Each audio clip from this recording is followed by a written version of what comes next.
Welcome, everybody. Delighted that you're all here. And I want to say to our audience online, which includes a lot of alumni from Boston University, we're really pleased that you're joining us as well. I'll add very briefly to the introductions to say that Ambassador Vesko Garcevic was a diplomat in the former Yugoslavia and then became one of those senior diplomats, Ambassador NATO to the OSCE for Montenegro, a diplomat who has known conflict and done diplomacy through and beyond conflict. I would say briefly about my friend, Ambassador Robert Ford. He is one of the top Middle East experts in the entire U.S. diplomatic service. You can see that from the jobs he's had. But I want to say something else about him. Many of you know that he was ambassador in Syria at a time when that country was falling apart and took extremely courageous stands that put him at quite a bit of even physical danger. And the John F. Kennedy Library gave him the Profile on Courage Award for his willingness to pursue the goals of diplomacy through repeated threats, even to his life. As we began talking about this today, and we've been through 3 sessions already, you know there's no sugarcoating it, and our panel was just reflecting on that before this started. We're in a world of hurt on the issues that are going on in the Middle East right now. But our jobs are, as diplomats, and there are 3 diplomats here, always to try to find the art of the possible. What is possible? And we also have to be realistic. I have told many of my students that in diplomacy, you have to be idealistic enough to have what you're doing be worth pursuing, but you had better be realistic enough to have any chance of achieving it. So that's a bit of a starting point. And so we're going to jump in. We're going to go from close to home, out to the region, to the world, and then come back to the Middle East as we analyze the issues today under the question of implications for diplomacy. So Robert, if I may start, you just came back from Qatar.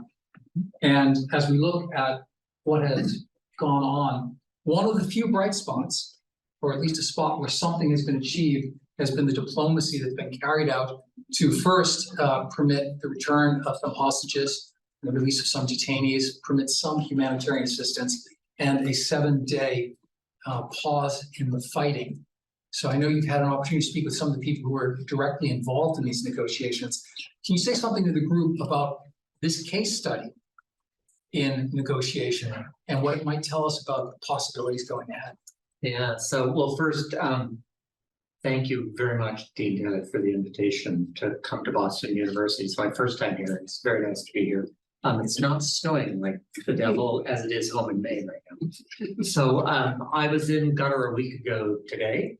I was invited with a small group of retired old diplomatic farts to talk to the Qataris about what they were doing. And they do not have a deep foreign ministry. It's a small country. It's a small foreign ministry. It's a small diplomatic service. And so they wanted some ideas, and they invited a small group out to talk to them. That was a week ago today. A couple of points which really struck me. First, the Qataris talk to Hamas through Hamas political leaders. There are 2 wings of Hamas, political and military. The military are in the Gaza Strip. Some political guys are in Doha. So the Qataris talk to the political people from Hamas, who then talk to the people, the military people on the ground in Gaza, who have physical control of the hostages. Quick point there. Hamas does not control all of the hostages. There is at least one other armed faction, terrorist faction, in the Gaza Strip, Palestinian Islamic Jihad. It's on the American government's terrorism list. Of course, it's on other countries' terrorism lists as well. They have some of the hostages. Although they often cooperate with Hamas, they are not Hamas, and they do not automatically follow Hamas orders. So the Qataris were pains to explain that to us, that the Hamas political people would not guarantee, said they could not guarantee what other armed factions in the Gaza Strip do. Qatar used to have an Israeli trade mission, I say that like this, trade mission office in Doha. In fact, it was a de facto Israeli diplomatic mission. But they closed it in 2006 in response to what the Qataris felt was a lack of Israeli goodwill regarding settlements on the West Bank. And the Qataris said, if the Israelis are going to close off the two-state solution, then we don't want to have a trade office or any kind of direct contact. So in the hostage negotiations, this is how it worked. Hamas is talking to the political leadership in Doha, which is then talking to the Gaza Strip. By the way, I would assume that the Qataris and the Americans and probably the Israelis were listening to those conversations between the Hamas people in Doha and the Hamas people in the Gaza Strip. The Qataris never said that to me, of course. And the Qataris talk to the Americans because the Qataris don't talk to the Israelis. So the Americans then relay messages to Israel. So to get a message from the ground on Hamas on the ground in the Gaza Strip, it goes Hamas on the ground, Gaza Strip, Hamas political leadership in Doha, to the Qataris, to the Americans, to the Israelis. I'm not making this up. This is what's happening right now. And then to go back the other way, from Israel, back to the United States, back to Qatar, back to the Hamas political leadership, and back to the people on the ground. And if you want to think about the other armed factions like Palestinian Islamic Jihad, smaller than Hamas, but still they have hostages, that adds another trace. You can see how complex that is. And if anybody works the message a little bit, and there are lots of different people there, and they all have their agendas, including the Qataris, by the way. The Qataris are very upfront with us. Well, we don't like pass everything the Americans give to us because it'll just mess things up. Or we tell the Americans we're not going to deliver that message. They're very upfront about it. We're not going to deliver that message because we know it'll infuriate Hamas, and we tell them the Americans they've got to go back and get more.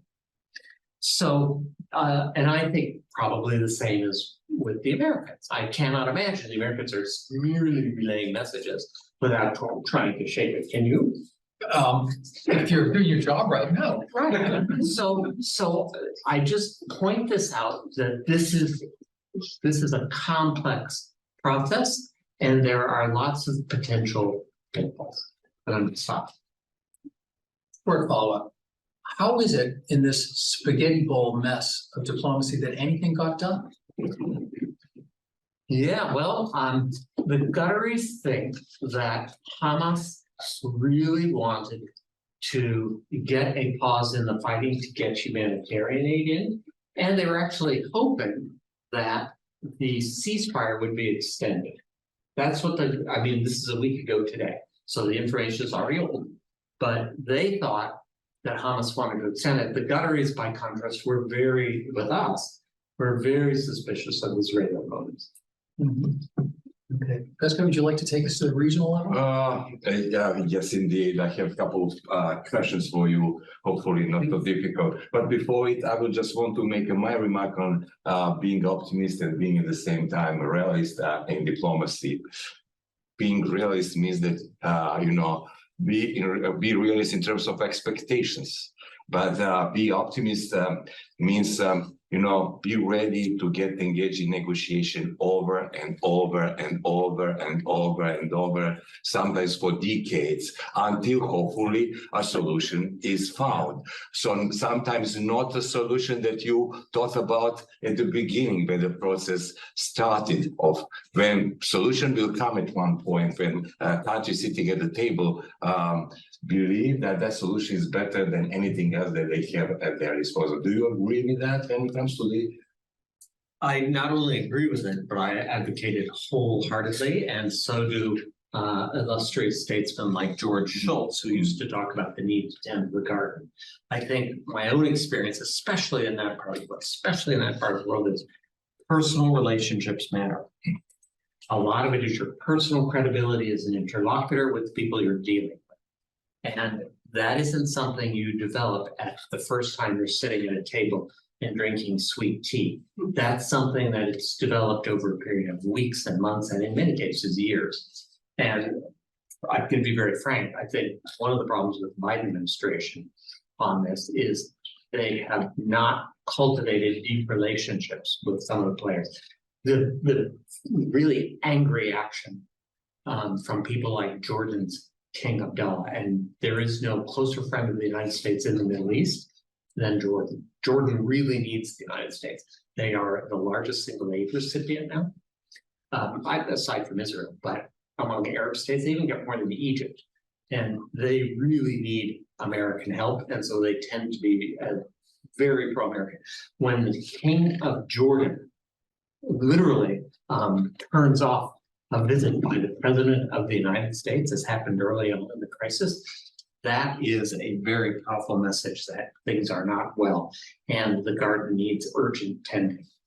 Thank you. You already walked us into the regional Sorry. arena. Yes. No, yes. Thank you so much for the. So every crisis actually means redistribution of power and opportunity from some, like disaster for another. While ordinary people are like going through immense human suffering, countries or their leaders maybe see things differently. Then from your perspective, I would just want to here make sure to provide another fact. IMF recently came out with prediction that the current war will cause economic activities to slow down to 2% in 2023 in the North Africa and Middle East, compared with 6% GDP growth last year. But it was a prediction made in the mid-November, which means now we are already in December and the conflict continues. But what about, the idea to consolidate or to create a different Middle East through the Abraham Accord? And also, what about Chinese brokered deal and rapprochement between Iran, Saudi Arabia and Iran? Many believe when it comes to Saudis and Iranians that this conflict drives them apart and that this deal is just now, on a piece of paper and nothing more than that. How do you see their relations in the future, in the coming years? And what do you think about the Abraham Accord? Is it, can it be revived, or is it dead, or it will take time? So the first thing I would say about the Abraham Accords is that the agreements that have already been signed, the normalization agreements between United Arab Emirates, Bahrain, and Morocco, they are all holding up. None of those countries have canceled the agreement. I don't believe they've even recalled their ambassadors, which is kind of like a sort of a protocol step you might undertake just to show displeasure with the other countries' policies or actions. I believe the Emirati ambassador, the Moroccan ambassador, and the Bahraini ambassadors are all still in Tel Aviv. So the deals that have been done are actually holding up quite well. There has been some sharp public criticism of Israel in some of the media in these countries.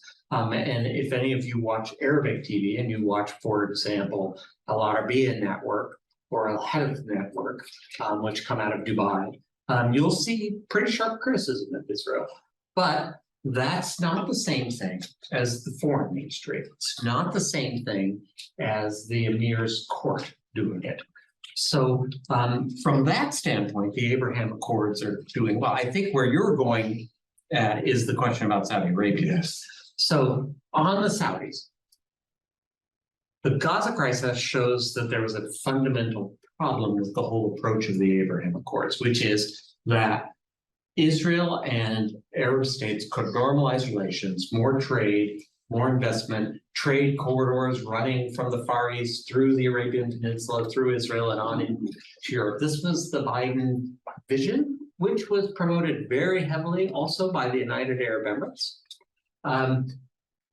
The idea then being that out of this growth, this economic growth in the region, the rising tide would lift all boats, and even boats in the Gaza Strip and in the Palestinian West Bank.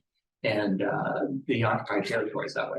So there's nothing about politics in there. There's nothing about a two-state solution in there. There's nothing about Palestinian self-determination in that. And I think what motivated Hamas more than anything was to derail that and get the political issue back in the front. In that, they seem to have had some success because the Saudis have pulled back. Mohammed bin Salman has pulled back.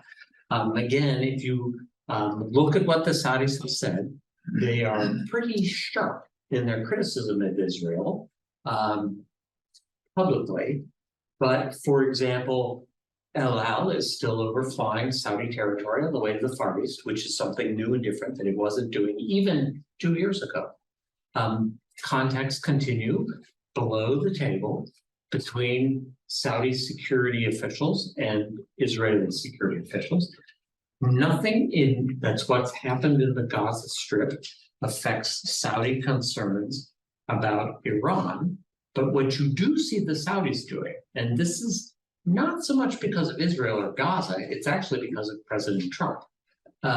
When the Iranians launched a very serious missile attack in 2019 against Saudi oil facilities at a place called Abqaiq and cut Saudi production by 50% for several weeks, the Saudis looked to Washington to defend them, to deter Iran. And President Trump's response was, that's not our problem.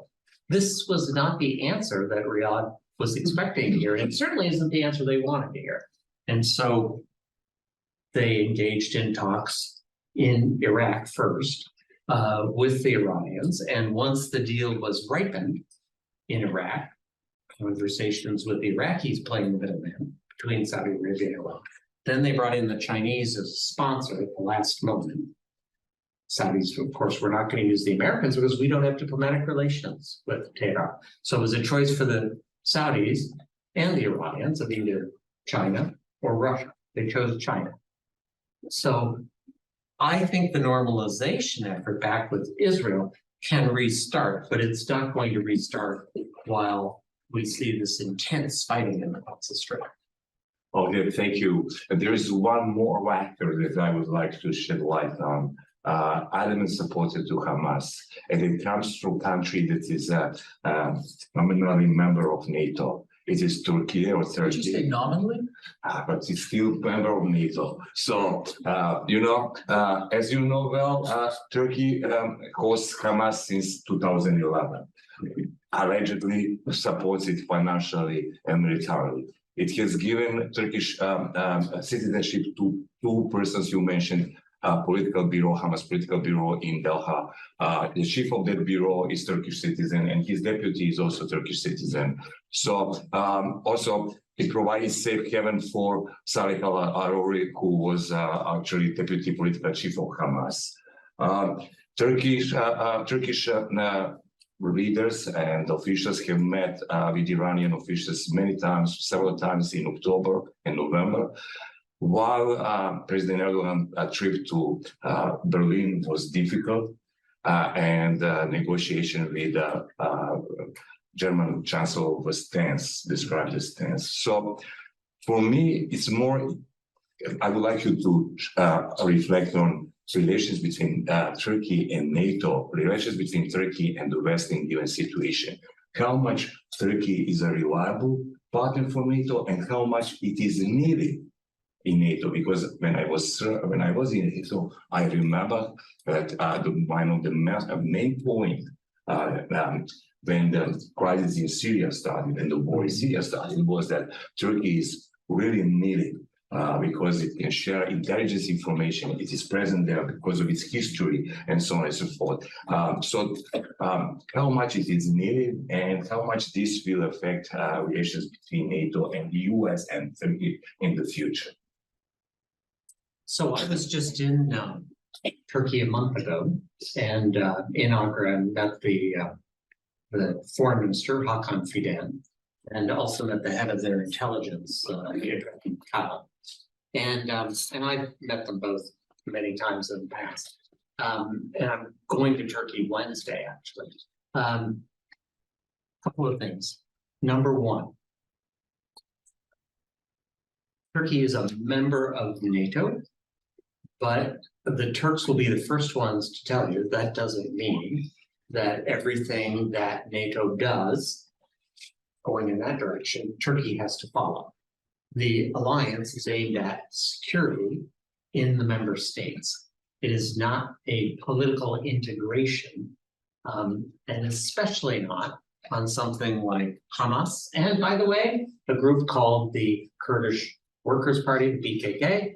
I got an earful from the Turks a month ago about the American not just talking to the PKK, but actually providing military support to the PKK in Syria. As the Turks said, the PKK is on your terrorism list. Why are you ignoring it? And I'm going to be very frank. I've never heard a convincing explanation, not from the Obama administration, not from the Trump administration, and not from the Biden administration. They just kind of shrug it off and say we have to fight ISIS. So Hamas is not on the United Nations terrorism list. And the Turks say we're under no international legal requirement to treat them as a terrorist group. Therefore, they will aggravate Washington and many other countries considerably. But under international law, they can do it. Now, bilateral relations with the United States may well suffer. The Undersecretary of Treasury was just in Turkey a week ago, and sanctions were on the table. Sanctions for Turkish behavior, not only with Hamas, but also with sanctioned Russian entities stemming out of the Ukraine. Turkey makes a lot of economic hay out of its economic relations, trade relations, financial relations with Russia. So Turkey is a problematic partner. I think the value of Turkey we saw in the Ukraine grain deal negotiated through Turkish mediation between the Ukrainians and Vladimir Putin. The Black Sea is getting more important strategically, not less. And Turkey has a long border on the Black Sea. So to just blow it off and say, well, they're not really serious NATO members, I think that would be simplistic. I think instead you're just going to have to take it in a more segmented way. There are certain things we can cooperate with Turkey on, and there are certain things we cannot cooperate with Turkey on. And we have to manage those differences. And it is a tough relationship.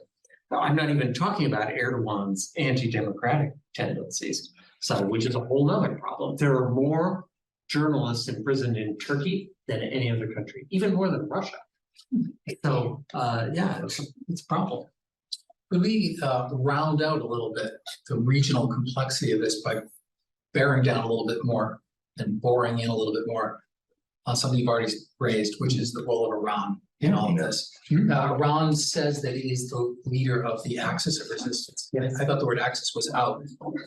Back in. It's still used apparently for Iran. And when we talk about and examine the Abraham Accords and what happened, there are obviously complexities about the U.S. role, which we'll get to soon in greater detail. But a lot of it has to do with the enemy of my enemy is my friend. But Iran did not pull the trigger with its proxy, Hezbollah. Iran has not used all the assets it had. When the supreme leader of Iran made his first comment, I think Hamas could have felt very disappointed. Where does Iran fit in the very specific question of what's going on between Israel and Hamas, but then more broadly in terms of how this diplomacy is going to develop in the region? Yeah. So the Iranian role is one of boosting these terror groups like Hamas, like Hezbollah. That is where That's Assad. It's a state as opposed to a non-state. So, but there are these militias running around in Iraq that you and I know. Yep. By the way, Mark and I worked together in Iraq forever ago. If you want to put the correct spin on it, actually, Robert was my boss. That doesn't mean much. I mean, that just means I did what I could. So they are a financier, they provide weapons, smuggling, they give political support. I would I would urge you, though, to be very precise. Providing weapons, providing money, providing political support does not mean operational control day to day. Does not. So, for example, I think on October 7th, as we reacted to the atrocities and the murder and the revolting pictures that came out of Israel, and October 8th and October 9th, the first reaction of a lot of analysts was Iran told them to do it. But as we have watched the Iranian reaction over the past weeks, it's pretty clear that actually, although Iran built up Hamas, they didn't actually know that Hamas was about to do this. They had trained them, but the exact timing, the date, no. And there's some evidence that the Iranians actually were a little unhappy because they don't really want to go eyeball to eyeball with the United States. They have backed down several times when the United States has escalated. The Iranians have pulled back a bit. So the Iranians are going to try very hard to avoid a direct US-Iran confrontation. I think they understand that their military would take a pummeling. It's not to say that Tehran would fall and it would be the end of the regime. Professor Bali Nasser, who I think very highly of down at SAIS, thinks that actually an American strike on Iran will help boost domestic support for the Islamic Republic and thereby help them politically, even if it hurts them militarily. But in the meantime, they are happy, Tehran is happy to now encourage groups operating, particularly in Iraq, popular mobilization forces and different militias there, to poke the Americans continually. I think there was a shelling attack yesterday from Iran into Syria on an American base just inside the Syrian border. It's called the Conoco oil field because ages ago, the American oil company, petroleum company Conoco, had a small production facility there. Caution. These are pokes. These are not efforts to create an all-out war because they're only firing 1 or 2 missiles at a time. It's kind of harassment. If they wanted to actually cause harm, instead of shooting 1 or 2 rockets, they'd shoot 400 or 500. That's what Hamas did on October 7th and October 8th and October 9th. These groups are not. So the Iranians are just sort of saying we can escalate. The Iranians are trying to deter us at the same time we're trying to deter the Iranians. Hezbollah is also part of that game, but less with the United States than it is directly with Israel. Hezbollah has, and I got quite thorough briefings on this before I went out to Syria, and I don't think it's changed in 10 years.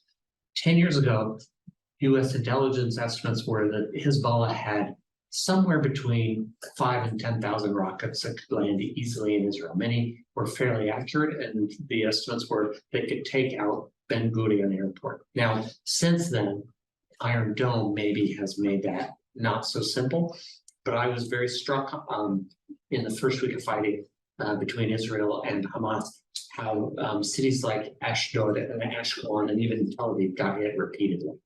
And I think the Iranian strategy is to overwhelm Iron Dome, just send so many rockets that Iron Dome cannot protect, cannot shoot down every single incoming rocket.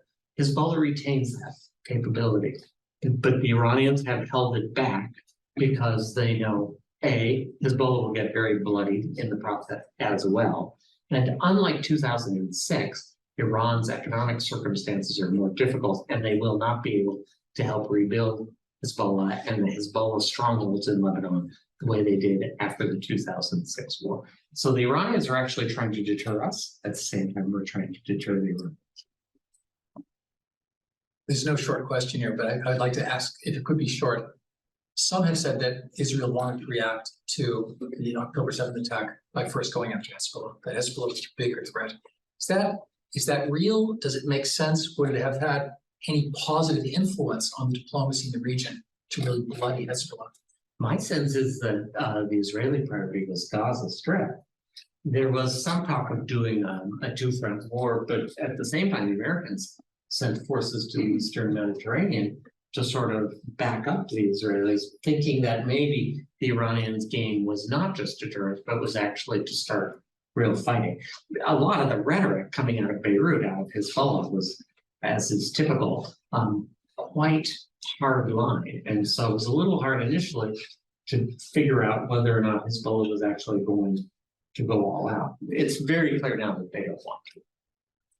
There's much more we could talk about on the regional basis, but we're talking about going up to the highest level and then starting to come back down. Fesca, would you like to ask some questions about the UN or Yes. Russia? Then let us discuss it from the perspective of big powers and also perspective of the UN, which is the only global organization is supposed to deal with this issue.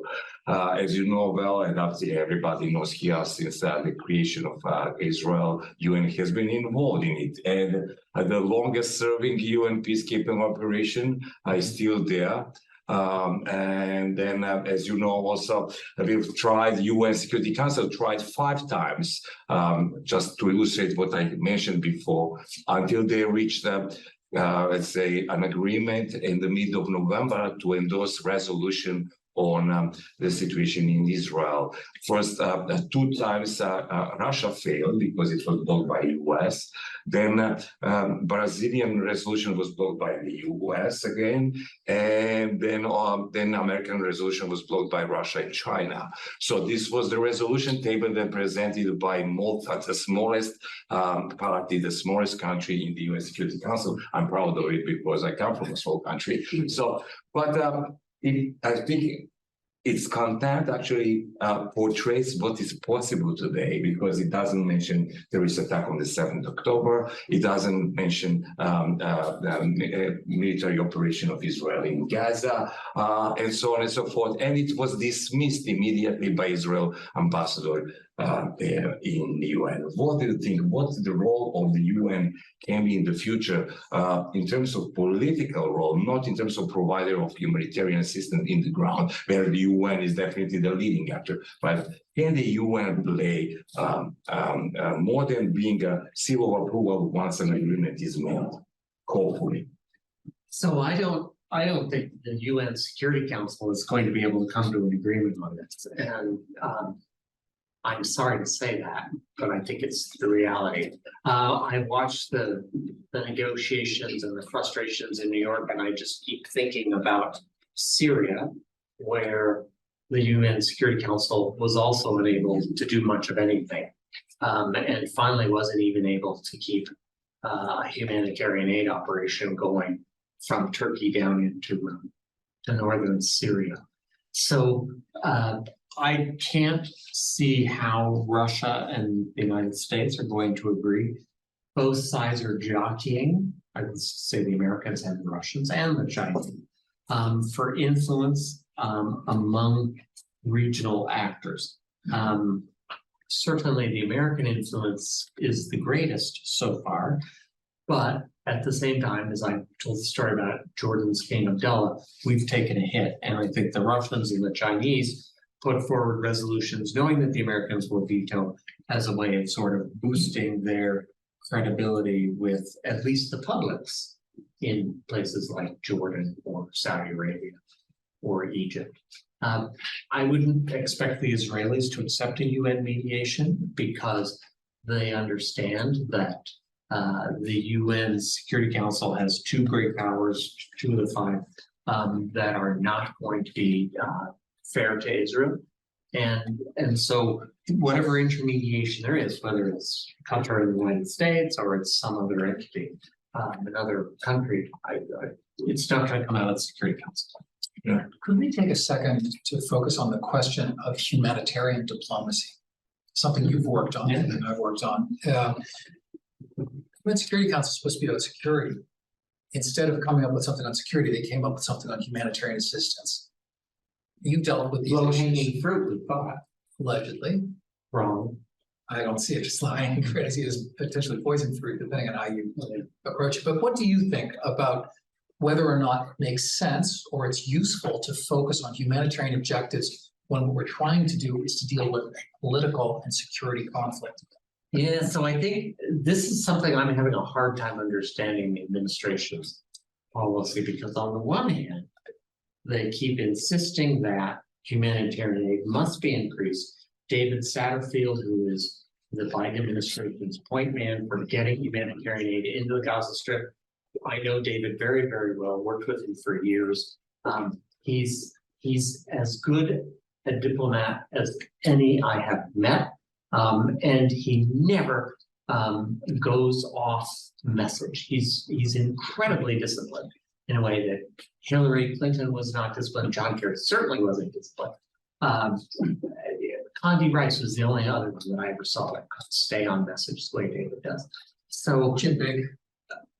yeah, okay, yeah, that's fair. Let's go back. Yeah, but that's a long time ago. Yeah. Yes. So so they're pushing that, and they've got a strong guy to lead that effort with David. But then on the other hand, they keep saying destroying Hamas is a legitimate goal, and Israel has every right to pursue that goal. And as they say that, they know that the Israelis are impeding access through the inspection process, which is understandable on one level, but the net impact is that aid going in is dramatically less than it's supposed to be. Normal times, 500 trucks a day, normal times, not conflict times. Even at the peak of the pause, it was 200 trucks a day, so only 40% of what was needed. And in the heavy fighting, it often goes down to maybe a couple of dozen trucks a day. So as the fighting goes up, the impact on the humanitarian aid is very pernicious. And I just don't understand how. I know the administration is trying to balance them, but I think the balance is coming out in favor of military over humanitarian. I will say that based on our experiences in Syria, I found the effort to do great power negotiation on the humanitarian field results in tremendous cynicism. Yes. Watching the Russians in Geneva Yeah, I don't over disagree with that Syrian at all. systems is just a revolting thing to Yeah. watch for me. Yeah, they were shameless. You can't. I mean, you just can't shame the Russians. We do want to have questions from the audience here and from those online, but we have to discuss the broader issues of Israel and Palestinians. A lot of people are talking about the two-state solution again. We see the European Union endorsing it. President Biden has endorsed it. That's nice. No, I'm serious. I'm serious, really. The Oslo Accords were signed between Yasser Arafat's Palestinian Liberation Organization and the Israeli government, Yitzhak Rabin, in 1995. There were 113,000 settlers on the West Bank at that time. Today, almost 30 years later, 28 years later, there are 700,000. What that means in Israel as a democracy is that that's a big voting bloc. And for the Israeli polity to be able to gather up the sheer willpower to uproot 700,000 of their citizens, I think that's asking a very great deal. I'm not saying it's impossible, but it was a heavy lift when we were trying to get, I don't mean me personally, but the United States was trying to get the Israelis to remove a few thousand settlers out of the Gaza Strip early in the 2000s as part of the Camp David agreement. That was a few thousand. We're talking about something much, much, much bigger.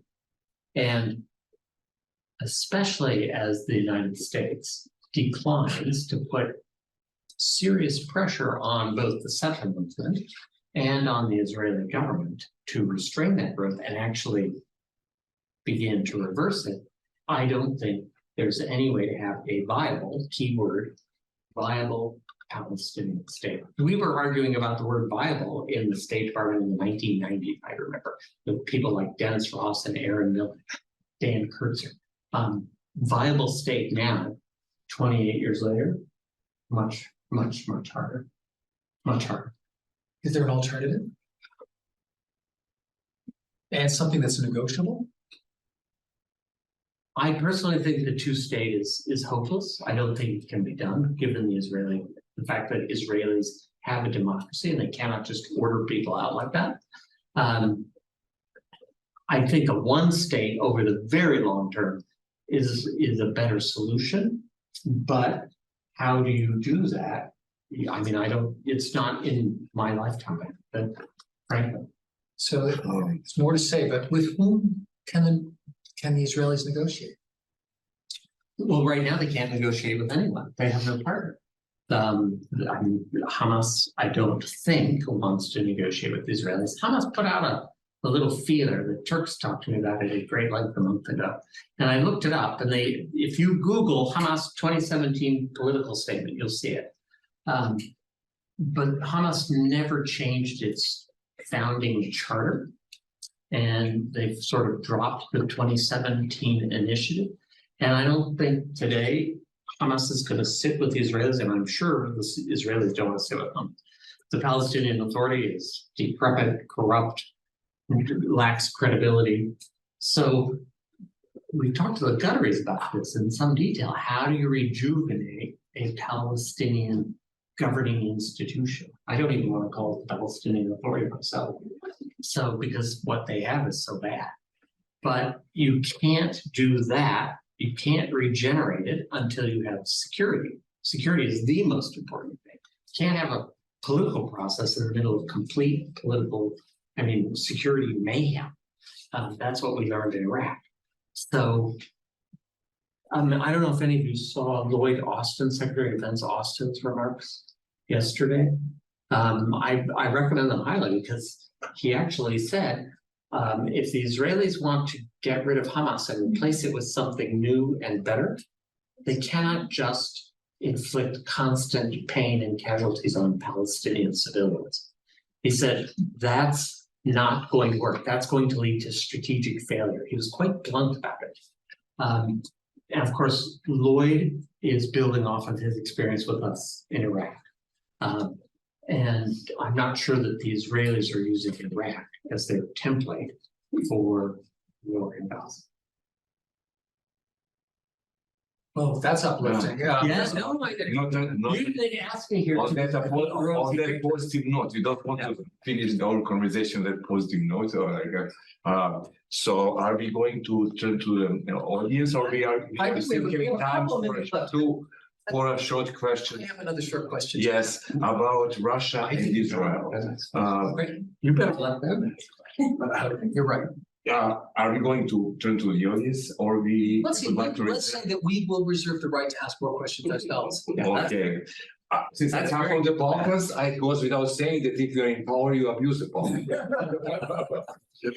Because why otherwise you have power? Power means goes with this, So let me then abuse the power according to the rules of the region I come from. So Russia and Israel. I will be brief. You know well that Russia and Israel are in a honeymoon phase for certain number of years. Since 2015, actually Russia tolerates Israel's air raids in Syria. In 2015, they established a hotline, and interesting enough, they communicate in Russian between two of them. So in 2019, Netanyahu was running for president with a big poster of him and Putin shaking hands. He wants to be seen as a strong leader as Putin. So Israel never publicly condemned Russia for the invasion of Ukraine. But many believe that after this conflict, actually Hamas has put an end to that friendly relationship. Do you believe that? Do you think that this is like a game changer when it comes to liberation between Russia and Israel? No, I don't, and I'll tell you why. I think Vladimir Putin looks at Hamas as sort of an issue out there of low to middling importance only. And I think he believes the legitimacy of his own government and his Russian army is much more important. And so he's looking if the Israelis can scratch that itch.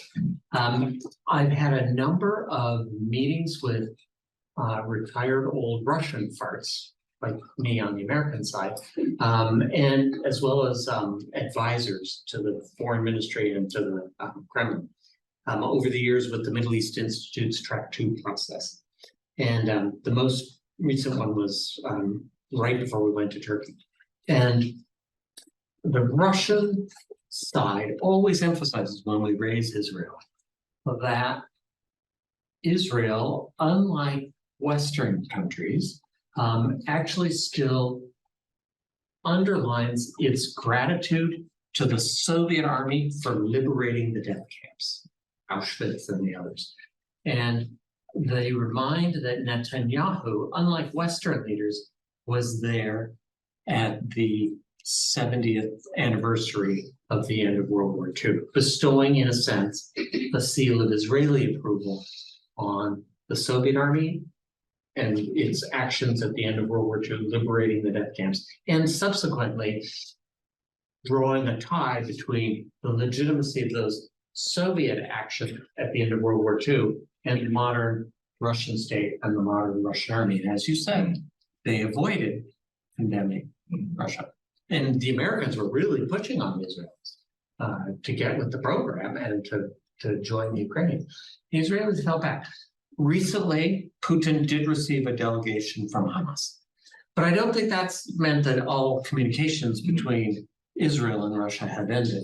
I think instead, Putin is just angling for a little marginal gain at the expense of the Americans and maybe the Israelis. I mean, Putin plays with sharp elbows, obviously. So does Netanyahu. Frankly, so did the United States. But I don't think it's a break. I wouldn't go anywhere near that far. Wouldn't go near that far. Okay, thank you. Okay, so now we'll open it up for questions. We'll start with questions from the audience here. And then for those of you who are online, you can ask questions through the Q&A function, and we'll turn to those soon too. For anyone who'd like to ask a question, please raise your hand. And when you ask a question, identify yourself. And despite what you have seen here about how long-winded some people can be, try to be crisp in asking your question. Yeah, I'm not speaking of you, I'm speaking of me and Vesco. Any questions, please? Yes, please. Hi. Please speak nice and loudly. I hope someone will hear you. Yeah, sorry about that. I'm a little soft sometimes. I'm Michael Blani. I want to just do you guys think that when it comes to the neighboring region of like the South Caucasus, if like if the Nagorno-Karabakh, if that has any kind of impact on the Israeli-Hamas conflict or maybe the wider Middle Eastern politics in general?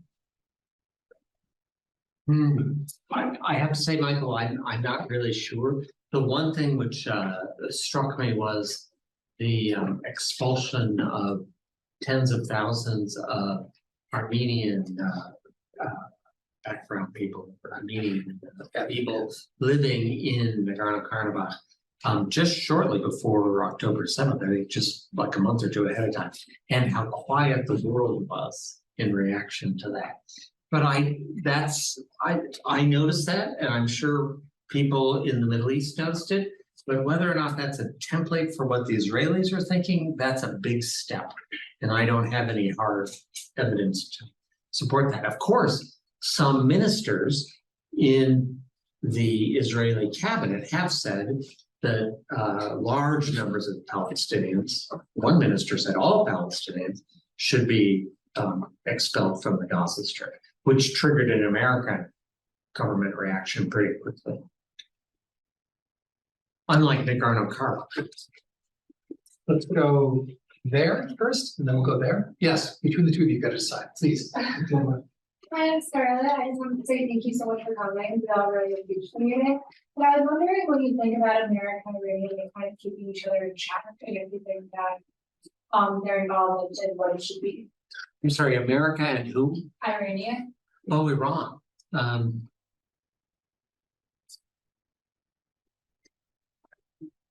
The biggest, I mean, to me, the nightmare scenario is that as fighting intensifies in South Gaza and casualties mount because there are even more people packed into a small area, be bloodier than it was the first part of the war.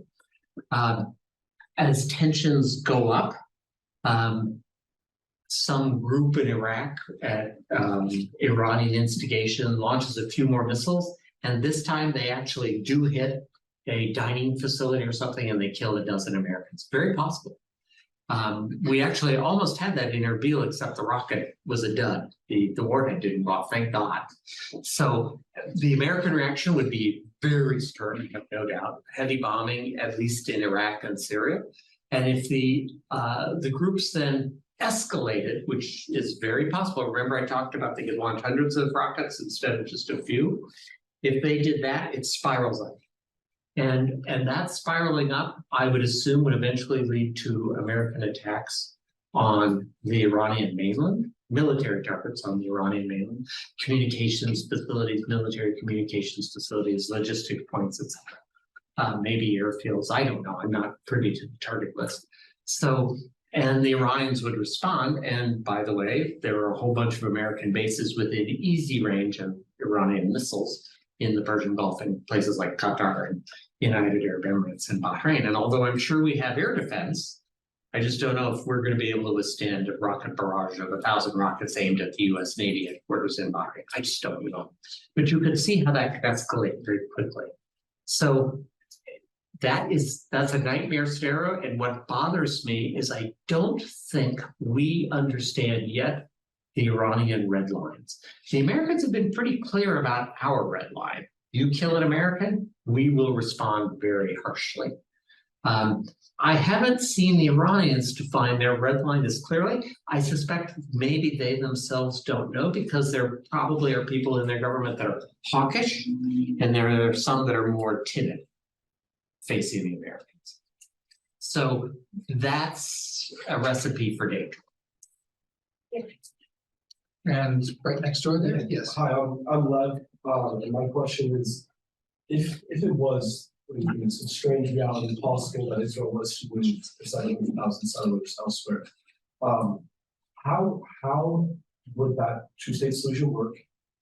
Is it actually viable? Because you use the word viable. Is it actually viable? And then my third part would be, who is Israel to trust? Who's the global community to trust in Palestinian leadership? Since Arafat, there has been no one to trust. Yeah, and then trusting Yasser Arafat was very. And that was a dangerous thing. So who are we to trust? So, Lev, I can't give you easy answers to any of those questions. I'm going to take the last one first. How do you trust a Palestinian leadership? Two things leap out at me to start with. Number one, can the person, whoever it is, convince the Palestinian public to go in a certain direction, in this case, towards peace? Can they literally say, we need to go this way, we need to make concessions, and we need to have peace? Can they convince the overwhelming majority of Palestinians to do that? I think right now, Mahmoud Abbas wouldn't even come close. So, especially on the concessions bill. So it has to be someone who has credibility within their own public. Second then is, I'm kind of a realist when you get right down to it. If they have an interest in sticking to an agreement,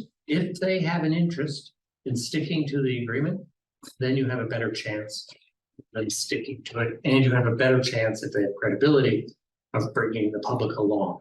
So that gets then into the whole business of the negotiation, the shape of the state, what's viable, what's not. I can only tell you that the last time there were any serious discussions about this, which was in the mid-1990s, and it did not get very far. It involved everything from control of Palestinian airspace to Palestinian access to seaports on the Mediterranean, and whether or not the Palestinians would be able to use not just port in Gaza, but some of the Israeli ports and access of goods in, because the West Bank doesn't have a natural outlet to the ocean. So how the economy would be negotiated, what the status of security would be, cannot imagine that the Palestinian state would have any kind of an armed forces. but it might have police, but like, how would the police be armed and armed with what? Frankly, in some American cities now, the police are armed with stuff that came out of the Middle East wars, and I wouldn't call it light equipment. So, and I think the Israelis would want to know exactly, what are you going to arm that police force with? It's a very reasonable question. So the negotiation becomes everything. And especially in something like this, the devil is in the details. Thank you. Okay, we have a number of questions online, but maybe Let us maybe take one. take one more here and then we'll go there for a while. Oh, Hi, I'm Margaret Litvin. I teach Arabic literature here. And with that, And I'm big, I guess, how much influence does the United States have over Israeli decision making? And do you think that that has decreased over the last 25 years? And do you think Joe Biden was right to fly to Israel? so I think Israel was a country in shock after October 7th. And I think it was a really nice human gesture for the United States to send the president and for him to go. I must say that I was shocked that he didn't visit any other Arab capital while he was out there. He didn't go to Egypt. He didn't, the Jordanians said don't come, which is a very bad sign. And so the trip ended up being great for the US-Israel relationship, but it hurt US standing among Arab states. And if you're going to be a mediator, both sides have to view you as someone who's going to be reasonably fair. Not perfectly fair, but reasonably fair. And I think the trip on the Arab side probably hurt, but even more harmful, frankly, in my opinion, Margaret, is stuff that John Kirby has said. And you see it on social media, I'm sure you do. What Kirby says about Ukraine, and then what he says about what's happening in Gaza. And tens of thousands of people are watching that in the Middle East and say, feet and all, but there's a contradiction here. So with respect to our leverage, if I had more time, I would tell you the story, but if those who want to stay there and hear a true story about our misery in Iraq and the limits of leverage, I'll be happy to share it. When Israel thinks it's in an existential battle for its very survival as a state and as a Jewish state, I do not think the Americans can tell Israel what to do and the Israelis will just salute and do it. I do not. In the end, their government is responsible to their people and they have to make the decisions. And there have been many instances in the past when the Israelis thought their survival was at stake, they ignored or they pushed back or they strung out American pressure. And I think some of that has been going on in Gaza. It's interesting to me that the Biden administration has increased pressure, but only a little. For example, we're not going to give visas to settlers on the West Bank, but A, many of the settlers have American passports, and B, so they don't need visas. And B, if you really wanted to hurt them, you would impose financial sanctions, which we certainly could do, but we don't. So I don't think the Americans have flexed their muscle very much. We could talk about why. But I also think there's a limit to what the Americans can reasonably expect that they can deliver from Israel. I mean, to just say we snap our fingers and the Israelis do whatever we want, I don't believe that's the case. Okay, we're gonna have one more question from the floor, if you don't mind. yeah. Please. So first of all, thank you. Absolutely fascinating. I think the big picture. I'm going to continue with the big picture. Yeah. In my lifetime, I was born in 1979. I really came of age in the 90s. And You then, come of age if you were born in 1979? yeah, well, politically, right? That's a few decades away from me. Major experiences for me were, I was living in Israel in 97, 98. Experienced, the sort of positive aftermath of the Oslo Accords, of the 9/11, US invasion of Iraq. In terms of the Middle East, I've watched failure after failure after failure in terms of US foreign policy in the Middle East, right? If I was speaking from Ramallah, right, I see less possibility for a state now than 30 years ago, right? I see lower GDP, right? I see more settlers, right? I see less influence in DC. I see an America that failed in Iraq, right? Devastated this country domestically as well as image abroad. I see failure in Afghanistan, right? So 2 questions.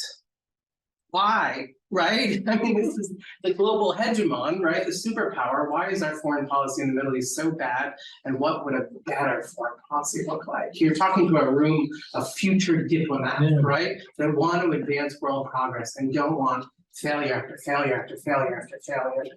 What could we do better? So first, I'm going to recommend a book. And I have all my Yale undergrads read this book.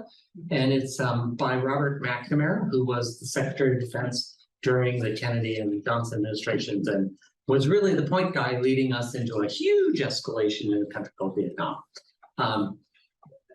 Read his memoirs of that period. McNamara, at the end of the book, draws a series of lessons. This book was written in 1995, but I think a lot of the lessons are still very pertinent today.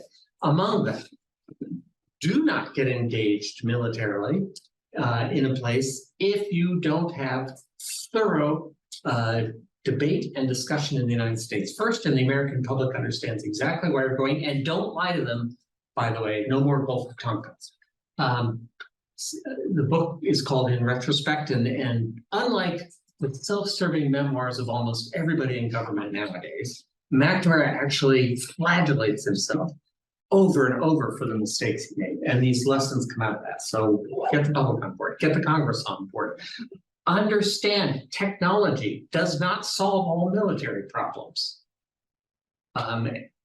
Understand the United States cannot fix every problem in the world. Understand the Americans don't necessarily have the best model for all societies. McNamara's 1995 book, written well before the Iraq War, was a call for restraint. And that's my own sense, is that really we need a time of restraint in that part of the world. It's not to say that we should abandon it, and diplomacy can absolutely move ahead. But tomorrow morning I'm having a briefing by Zoom with a bunch of Senate staffers over the issue of whether or not we should still keep roughly 1,000 US service members in eastern Syria. They have been there for 8 years. They are getting hit now regularly by the Iranians. What is their mission? To achieve the enduring defeat of ISIS. ISIS was defeated in 2019. Why are they still there? I just can't, really, if I could tell you, I would. It cannot be because eastern Syria is vital to US national security, because how many of you have ever heard of Hasakeh? How many of you have heard of Deir ez-Zor? I'm glad you've heard of it. So, did you see the point I'm making? Right. So not everything is vital, and some things we need to sort of backward. And I think a lot of that can be done in the Middle East, and replace this kind of constant resort to pounding on the table with aircraft carriers and special ops and F-16s and F-35s, and work issues in a more patient way. You were saying it takes time. You have to set yourselves up to take advantage of opportunities when they open up down the road. We, the Americans, fast food nation, we like immediate solutions. True. By the way, the Iranians, they're exceptionally patient. Yeah. Exceptional. They have a totally different timeline.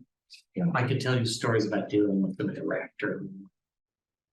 So I can't agree more with your comments about fast food nation and those who have enormous patience when dealing not 1,000 knots per square inch in the carpet. Yes, it's not something the American public would ever consent to. Number of questions, online questions. I don't know whether we can address all of them, but let us begin with those who were the first. I will read them out because of the audience, otherwise we can see them. The first one deals with During the recent history of the Israel-Palestine conflict, some prominent diplomats and experts have made the case for a US-led international group assuming responsibility for the Palestinian territories. What are the diplomatic challenges of a US-led trustship? Relative to other proposed government solutions, what are the merits and drawbacks of this approach? They are so numerous, I don't even know where to begin. Okay. So I was just arguing for restraint. That is an example of complete abandonment of restraint. And so that the Americans, instead of Israel, which is the country most immediately concerned, the Americans are going to take over security. My very first question would be, and what do the fighters in Hamas think? Are we simply going to take over Israel's battle against Hamas? How many of you would like to relieve Israel of the need to combat Hamas and have the US Marines and Special Forces do it? Me neither. So what is the Palestinian reaction? What about the people who help Hamas? I don't think the Iranians are going to be cooperative. Russia, China, will we have a UN mandate? If we don't have a UN mandate, we can live without it. The multinational force and observers that is a peacekeeping force between Egypt and Israel does not have a UN mandate. Never did. Back when it was set up during the time of Presidents Carter and Reagan, they could not get it through the United Nations, so they went around the UN, and the US organized its own coalition, the multinational force. Americans sent military observers, later civilian observers. I was one for a while. You don't have to have the UN, but it's usually easier. How would the Israelis react to our forces there? It would be so difficult. And then I am very, very, very, as just the way I am, I do not like to send US military into overseas operations without having some sense of timelines. How long are they going to be there? And what is the condition under which we can declare victory and pull them out? And sending them into Gaza sounds like an unlimited mission, unless you think the two-state solution is going to come around real quick. In that case, I'd like you to come look at some land in Maine. Yeah. Okay, thank you. Now this next question by Olivia Cassinari is about permanent ceasefire within the United Nations and the international community. She asked whether it is the best way, what is the best way to achieve or instate a permanent ceasefire within the United Nations? Well, I don't think the UN is going to be the vehicle. Yeah. The vehicle is going to be some kind of an indirect negotiation between Hamas and the Israelis. And I don't sense that either side is willing to make a lot of concessions. So there'd have to be more pressure on both sides. What that means is, for example, there'd have to be pressure on Hamas to stop fighting. That means money has to be shut off. So you're going to have to get like the Turks and the Qataris and other Arab financial networks to shut that down. You're still going to have to deal with Iran. How you quarantine Iran, keep them away from Gaza, I'm not exactly sure. And then pressure will have to be on the Israelis as well. And so it's going to be difficult. It's easier for me to think about how we would press the Israelis. The first thing would be to apply American law, which says you do not send weaponry to foreign government units that are involved in violations of international law or international humanitarian law. The reason Josh Paul resigned from the State Department, from the Political Military Affairs Bureau, was he said that law is not being applied to Israel and never has been. And so he quit. I think starting to apply that law would be a first step. But that doesn't deliver an instant ceasefire. If you allow me to take two more questions, then we will turn again to the audience. Both of them are very interesting. The first one, Chiara Tibet asks about how to decipher real and fake news. Because as you know well, the war is followed by information war and war of narratives. So what is your piece of advice?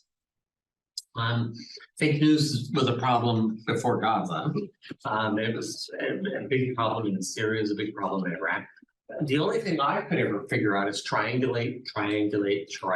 Don't depend on one or two sources. I try to be very careful in my own tweets to never write anything if I haven't seen at least a couple of good sources. And I think that's good advice after you leave university. When you're doing research and analysis, be very careful of sources. And another one, a very interesting question. I read a proposition by the question by Sophia Sakal. I read a proposition by Palestinian moderates suggesting that Saudi Arabia control Palestine until it can achieve its own sovereignty without posing a threat to Israel. Do you think this could be a plausible solution? No. I've got a series of notes. Yeah, no, I didn't promise you a rose garden. The Guttery last Monday said that all of the Arab leaders have told Tony Blinken that there will not be any kind of an Arab peacekeeping force inserted into Gaza until there is a very credible two-state solution negotiation underway. And when I kind of gave him my little spiel, you just heard about 700,000 settlers compared to 100,000, et cetera. The Guttery, he's one of the hostage keepers. He just looked at me and he said, we will not move. He said, usually the Arab states all bicker and fight amongst each other, but on this one issue, everybody has agreed because we don't want to do the Israelis' dirty work for them. He said, to ask us to go in means you're asking us to take over the fight for Hamas. We're not going to do it. We didn't create the problem. He said, that's quoting him. So I don't think the Saudis are going to agree to it. And I don't see how to be workable. Then you'd have Saudi soldiers shooting at Hamas. That wouldn't be sustainable. Shall we have a couple of questions? here, Yes, then and we'll- then we have to address this one because we cannot miss this one. Okay, any questions in the room? We have only about 10 or 15 minutes left. Yes, ma'am. I'm Lydia, I'm a undergraduate student here at Pardee.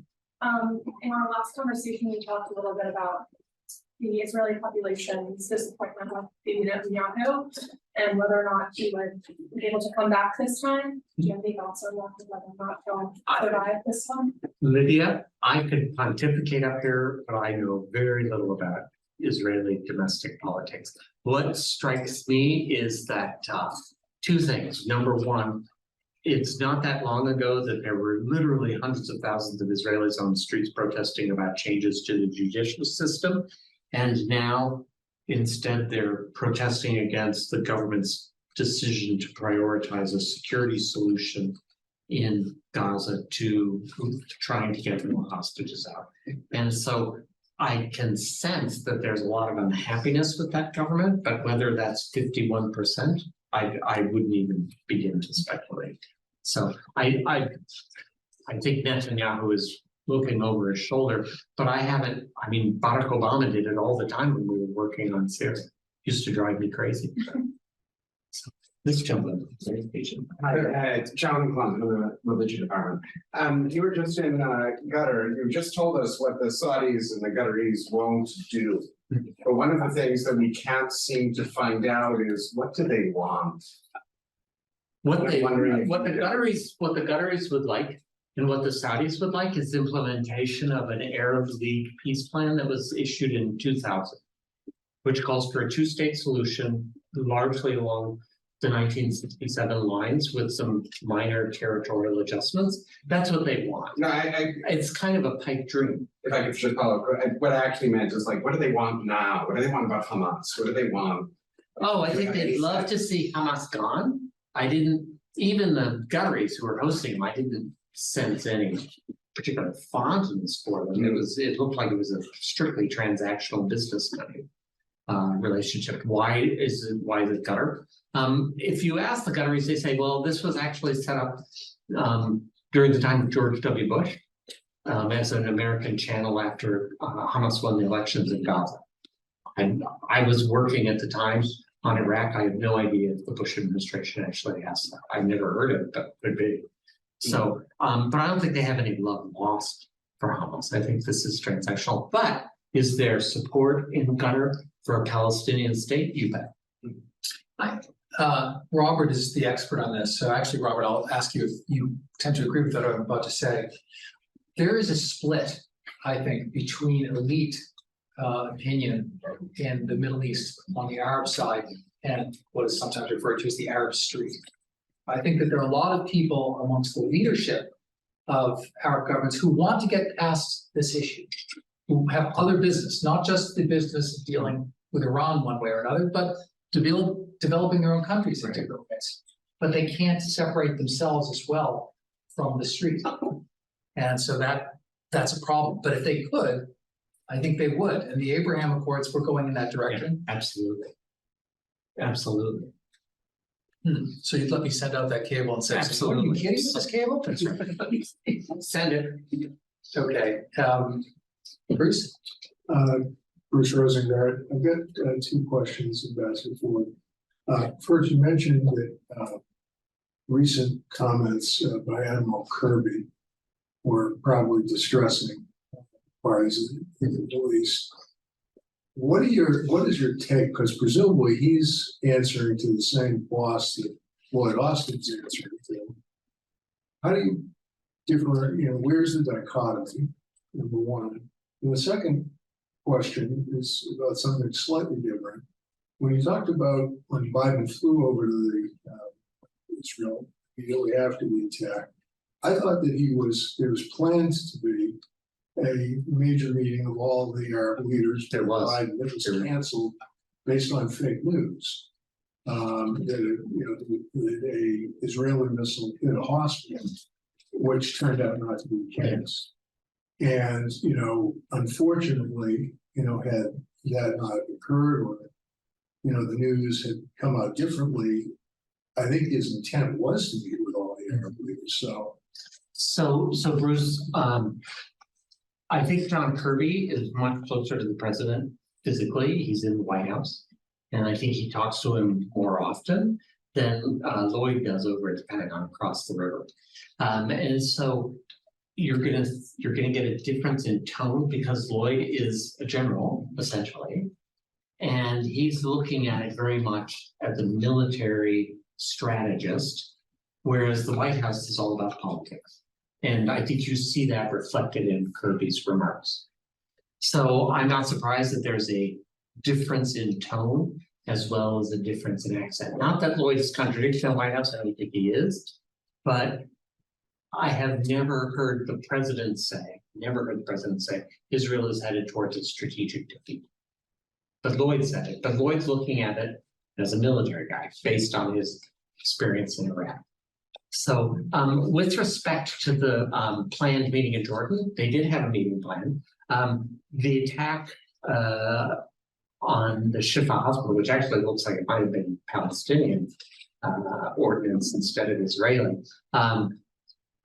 aggravated the tensions, but they were already on a boil even before that.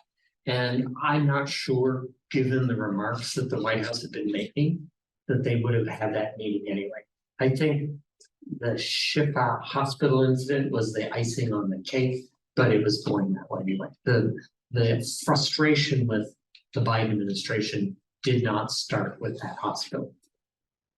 We're getting near the end of our time, but shall we go back to? Yeah, if we can have one question from our online audience, and then another one from the audience here. We have a question from my former student Ali Amar. Ali, if you watch us, greetings from me. And the question is related to the point that none of us sitting at this panel didn't mention how this conflict, what this conflict exactly is, a genocide.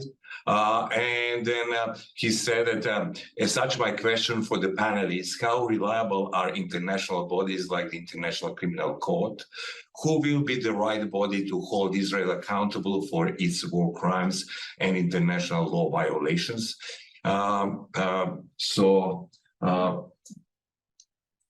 Let's start with you, and then if we have some comments, we will add to it.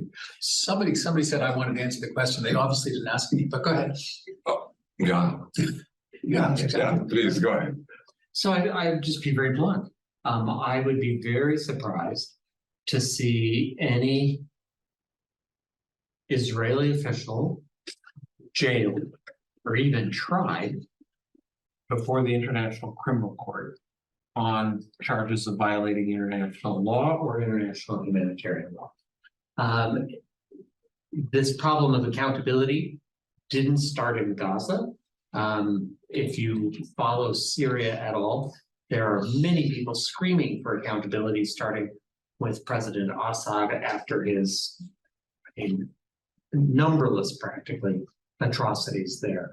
And Assad is still moving around, has been to places like Abu Dhabi and Oman.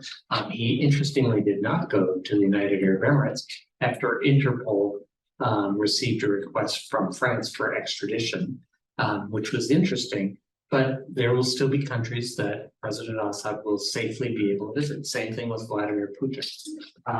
It may inconvenience some Israelis, and I presume it also inconveniences Hamas people who are liable to arrest in any number of countries. But they know which countries those are, and they avoid them. And so if you're looking for accountability, that's difficult. Let me add one other point, and this drives my Syrian friends crazy. When we talk about endgame in Syria, they have an image that somehow, I'm talking about Syria, not Gaza, but I think it's applicable in some way. There is this hope that somehow Bashar al-Assad his government is going to collapse, and somehow he's going to be picked up and arrested and sent to a prison like Milosevic.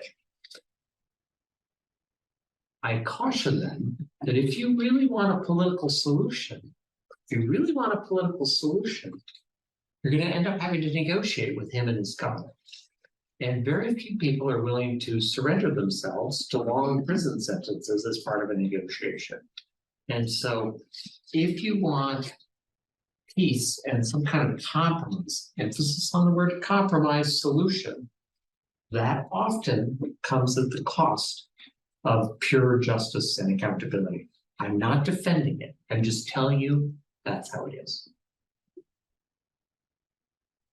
I will address. Ali is going to be sending in a furious email in 30 seconds. Well, it's going to get worse. The issue of genocide is about as exceptionally serious an issue as one can take up. And we have to be very careful about how we use words.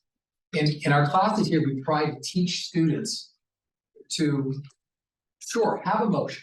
Absolutely, we're human beings. But also try to look at the facts, try to understand the issues as they've been laid down. There is a genocide convention, and in it, genocide is defined. It's certain acts, and they're enumerated, that are carried out with the intent of destroying in whole or in part a certain group. As we look at what's going on in Israel and Gaza, one of the things you have to do to try to determine whether or not it's genocide under international law is, was there intent? Is there intent to destroy these people?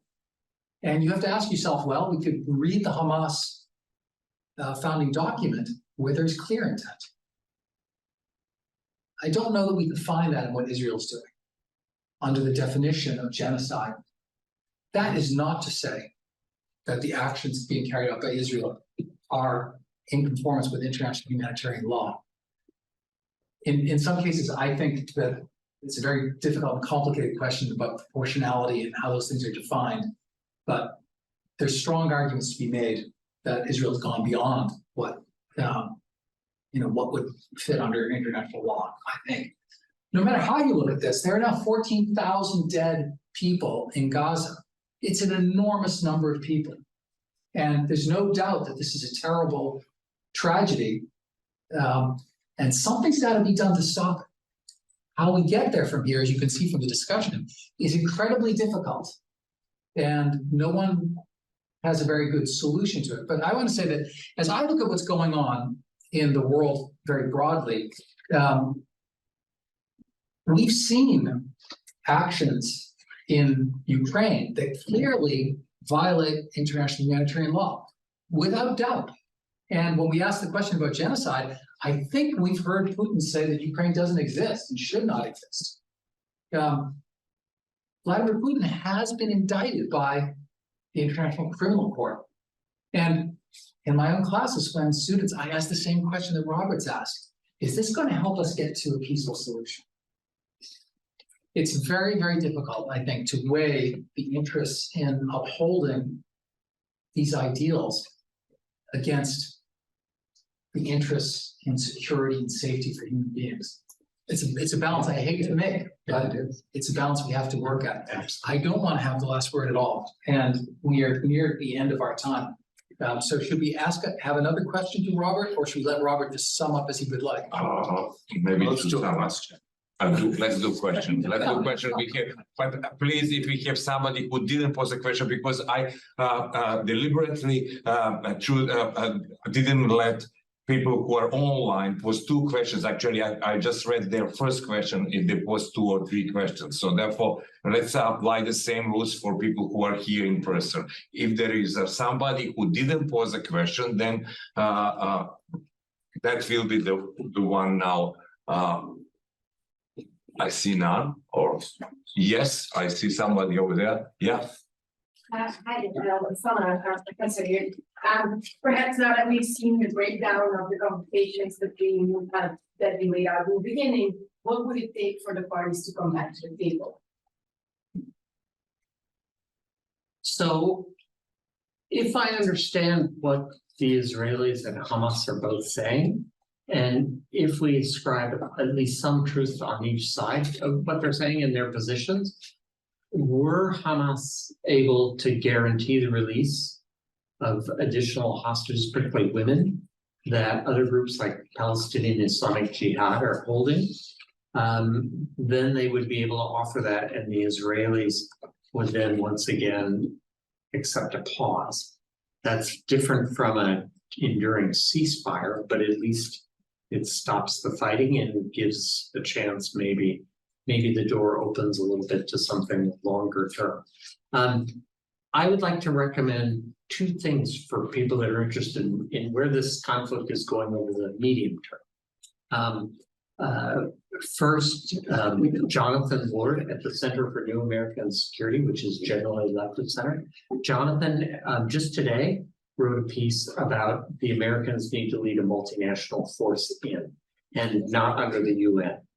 So multinational, he doesn't define exactly who that would be. So look for that Jonathan Ward piece, because certainly people in Washington there are some people thinking about it. Then there's a very different approach coming from the Washington Institute for Near East Policy, Robert Satwell and Dennis Ross.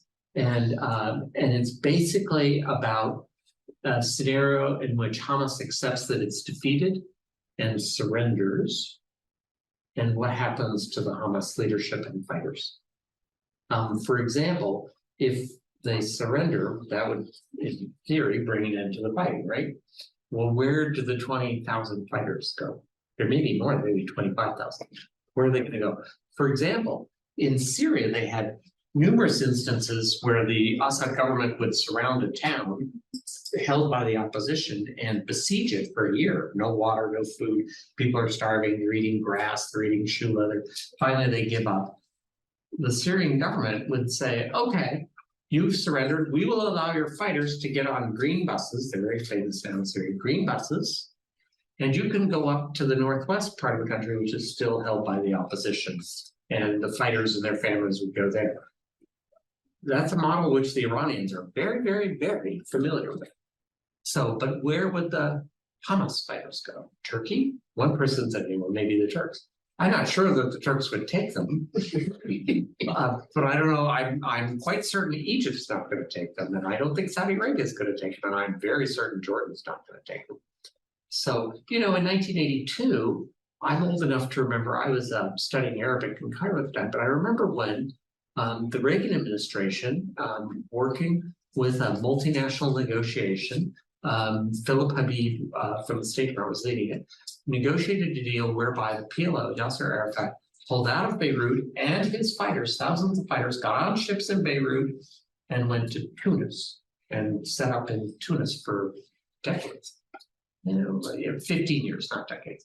Of course, right after that, Lebanese Christian fighters from the Phalange militia went into the Palestinian civilian camps with the Israelis watching and not intervening and killed several thousand people at Shabra and Shatila. So, I mean, these things are hard, and believe me, if I can remember Shabra and Shatila, Hamas remembers Sabra and Shatila too. So how Robert and Dennis's idea would work in practice, I don't know, but it's another way they're just sort of thinking. And that's one thing that the think tank community does usefully in Washington. Kind of propose ideas, throw darts at it, figure out if it's workable, if it's not. So Washington Institute for Near East Policy Peace and Center for New American Studies. And for those who want to hear a story of limits of American leverage, I'm happy to stay and talk about my personal experience there. Okay, so maybe we are going to call this quits for now and continue the conversation as we do. As we finish, I'd just like to thank, of course, our dean for leading this effort.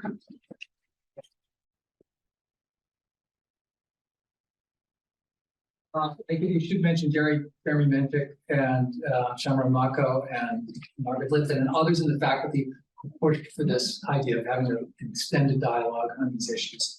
I really want to thank the students for coming out, for having the civil discussion that we all want and that we all really have to model as we proceed as best as we possibly can, I think. And tonight I want to thank our guests, my former colleague, Robert Ford, for sharing all of your experience with us. Thank you.